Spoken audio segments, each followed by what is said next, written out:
नमस्कार मैत्रिणींनो, आज फ्रेंच फ्राईज करणार आहे मी. हे बघा, हे असे कुरकुरीत क्रंची खूप मस्त लागते. लहान मुलं खूप आवडीनं खावते ते.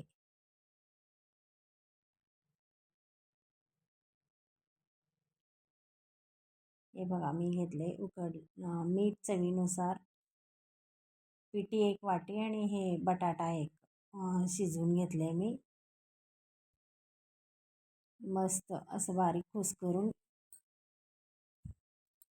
एक जीव होजेपर्यंत कुस्करायचं ह्याला.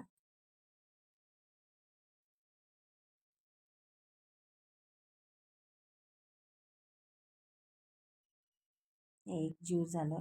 ह्याच्यात पण 2 प्रकारचे बटाटे आहेत. हे मैदा घातले, हे मीठ घातले. 2 प्रकारचे बटाटे